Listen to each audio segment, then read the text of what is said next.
Welcome back, everyone. Today I'm excited to share a few verses with you from Ecclesiastes 5 1 and 2.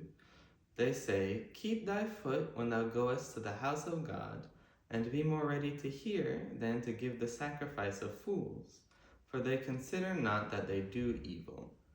Be not rash with thy mouth, and let not thine heart be hasty to utter anything before God. For God is in heaven, and thou upon earth. Therefore let thy words be few."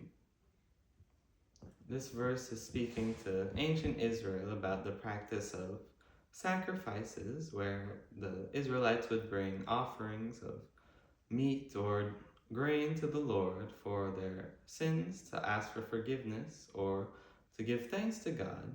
But we can still apply what they're saying in our own lives in the form of prayer. Similarly to how the Israelites were to bring offerings out of a genuine desire to connect with God, our prayers should never be simply to try to appease God or to please Him. Jesus said in the New Testament as well that we shouldn't pray as the heathen do, because they vainly repeat themselves, thinking that because of how much they speak that they will be heard. He then goes on to say that God knows everything we'll say even before we say it.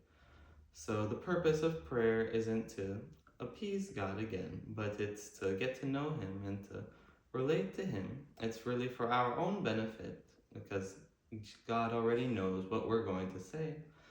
But through speaking to Him, we can get to know Him better and develop a deeper connection with Him.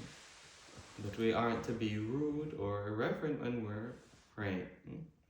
Just like how the Israelites were to be more ready to hear than to simply give a sacrifice because they felt obligated to. It's a time where we can commune with God and learn from Him. And so our focus should be on both speaking with Him as our friend and our Father, but also being reverent and respectful, and keeping our minds open to what God has to tell us. Let's keep that in mind as we pray and speak with God this week.